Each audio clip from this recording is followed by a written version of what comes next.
Assalamualaikum warahmatullahi wabarakatuh. Kami dari kelompok 5 akan mempresentasikan tentang inkompatibilitas terhadap kapsul. Adapun anggota dari kelompok 5 yaitu Denada, saya sendiri Dika Syarul Sidik, Fani Nur Andini, Sabrina Insania, dan Risa Ainul Oktaviani. Adapun tahapan presentasi dari kelompok kami adalah yang pertama ada dasar teori, yang kedua ada peralatan, yang ketiga formula dan monografi, yang keempat perhitungan dan penimbangan bahan, yang kelima cara pembuatan, yang keenam hasil dan pembahasan, yang ketujuh kesimpulan. Baik, yang pertama akan kami bahas yaitu mengenai dasar teori. Kapsul merupakan sediaan padat yang terdiri dari obat dalam cangkang keras atau lunak yang dapat larut. Sediaan kapsul digunakan karena kepraktisannya untuk memberikan kenyamanan bagi konsumen obat dan dapat menutupi rasa dan bau yang tidak enak pada obat. Faktor-faktor yang mempengaruhi stabilitas sediaan kapsul antara lain yaitu suhu, kelembaban, waktu, kandungan sediaan, serta cangkang yang digunakan. Kemudian, inkompatibilitas atau bisa dikenal dengan OTT atau obat tidak tercampurkan adalah pencampuran antara dua obat atau lebih yang menimbulkan reaksi ketidakcocokan atau ketidaksesuaian. Lalu, inkompatibilitas sediaan kapsul biasanya terjadi baik secara fisika maupun kimia, tergantung pada bahan yang digunakan pada kapsul. Perubahan yang terlihat biasanya berupa warna yang tidak tercampurkan, bahan yang tidak tercampurkan, dan reaksi karena pengaruh zat-zat yang tidak dapat tercampur. Kemudian, adapun faktor-faktor yang dapat merusak cangkang kapsul diantaranya, yang pertama, mengandung zat-zat yang mudah mencair atau higroskopis, yang kedua, mengandung campuran eutecticum, yang ketiga, mengandung minyak menguap, kreosot dan alkohol, dan yang keempat, penyimpanan yang salah. Baik, selanjutnya ke peralatan. Untuk alat-alat yang kami pakai yaitu ada neraca timbangan, ada anak timbangan, ada mortir, ada stemper, ada spatula, ada kapsul, ada kertas perkamen, ada etiket, obat, dan plastik klip. Lalu untuk bahan yang kami pakai, yang pertama ada luminal, yang kedua ada kalium iodida, yang ketiga ada aminopilin.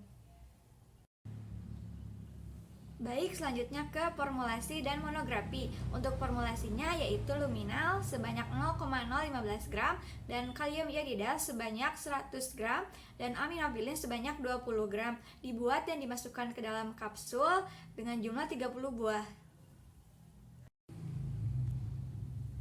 Yang pertama ada monografi luminal. Untuk pemberiannya serbuk hablur putih tidak berbau dan untuk rasa agak pahit. Untuk kelarutannya tidak larut dalam air, larut dalam etanol pekat 95%, dalam eter pekat, dalam alkali hidroksida dan alkali bromida. Untuk khasiatnya yaitu hipnotikum dan sedatifum. Untuk wadahnya dalam wadah tertutup baik. Untuk dosisnya sekali 300 mg dan sehari yaitu 600 mg. Yang kedua ada aminopilin dengan pemberian butir atau serbuk putih atau agak kekuningan dengan bau amonia lemah dengan rasa pahit jika dibiarkan di udara terbuka. Perlahan-lahan kehilangan etilen diamina dengan menyerap CO2 lalu melepaskan theopilin. Larutan bersifat basa terhadap kertas lakmus. Untuk kelarutannya tidak larut dalam etanol dan eter. Untuk khasiatnya bronkodiator, antiplasmodikum, dan diuretikum. Untuk wadahnya wadah tertutup rapat dan untuk dosisnya yaitu 500 mg. Yang ketiga ada kalium iodida dengan pemberian heksanadial, transparan atau tidak berwarna, opak atau putih atau butiran putih higroskopis. Dengan kelarutan, mudah larut dalam air, lebih mudah larut dalam air mendidih, larut dalam etanol pekat 95%, dan dalam larutan gliserol pekat. Lalu untuk khasiatnya yaitu anti jamur, dengan penyimpanannya wadah tertutup baik, dan untuk dosisnya 500 mg per oral. Yang selanjutnya adalah perhitungan dan penimbangan bahan. Yang pertama ada luminal 0,015 0,15 dikali 30 sama dengan 0,45 gram atau 450 mg. Nah, 30 ini dari mana? 30 ini dari jumlah kapsul yang akan kita buat. Yang kedua ada kalium iodida. Untuk kalium iodida ini 0,100 dikali 30 sama dengan 3 gram. Dan yang terakhir aminofilin itu 0,200 dikali 30 sama dengan 6 gram. Untuk penghitungan massa kapsul sama dengan 0,45 gram ditambah 3 gram ditambah 6 gram sama dengan 9,43 gram dibagi 30. Nah, 30 ini dari mana? 30 ini dari jumlah kapsul yang akan kita buat juga. Jadi per kapsulnya ini mengandung 0,315 gram. Lalu nomor cangkang kapsulnya adalah nomor 1. Untuk cara pembuatannya, yang pertama bersihkan meja dengan alkohol dan setarakan timbangan. Yang nomor 2 adalah siapkan alat dan bahan. Yang ketiga, timbang masing-masing bahan sesuai dengan perhitungan yang tadi.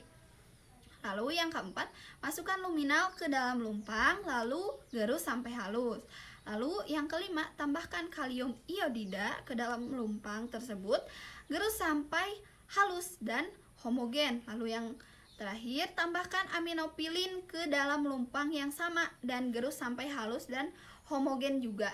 Jika sudah, keluarkan bahan dengan bantuan sudip, timbang total bahan, kemudian tentukan nomor cangkang kapsul.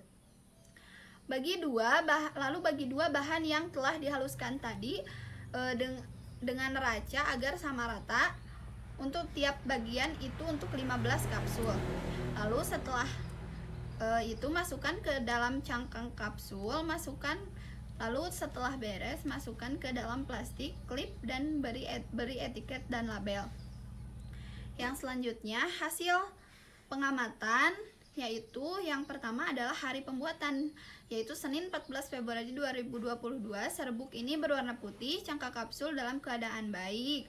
Lalu yang kedua, Selasa 15 Februari 2022, serbuk dalam kapsul menjadi mengkristal atau lembab, cangkang kapsul dalam keadaan baik. Nah, yang selanjutnya pada hari Rabu 16 Februari 2022, serbuk dalam kapsul ternyata mengkristal atau lembab, cangkang kapsul mulai rusak ditandai dengan meleleh sedikit.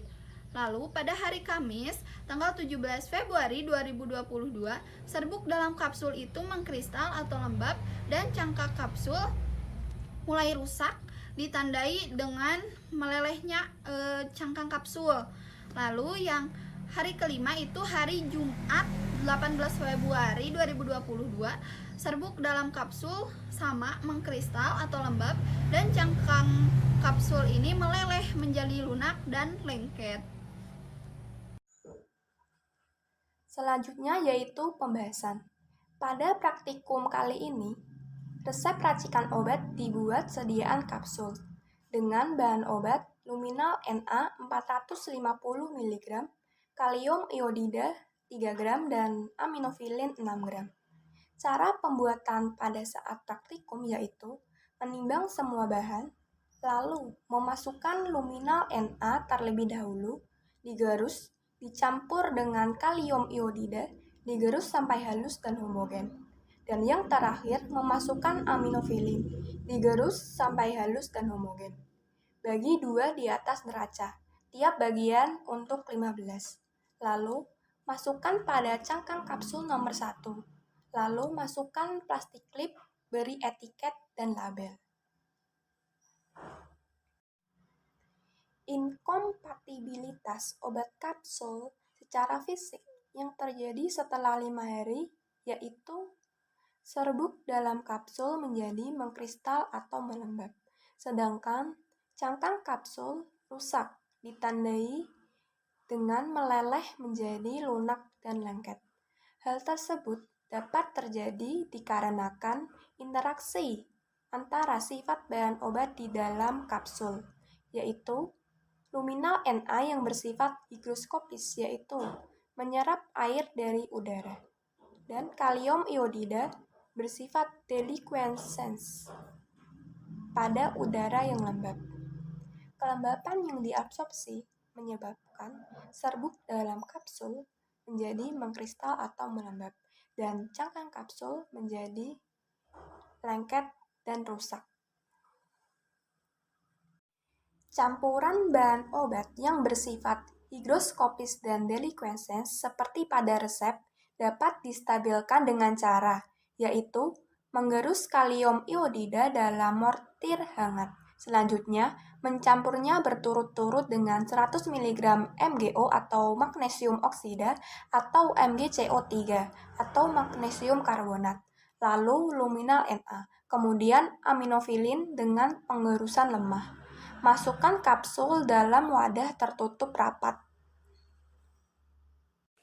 Kesimpulan, inkompatibilitas yang terjadi karena luminal Na higroskopis dan kalium iodida deliquescence pada udara yang lembab, sehingga kelembaban yang diabsorpsi menyebabkan serbuk dalam kapsul mengkristal atau lembab dan kapsul menjadi lengket dan rusak.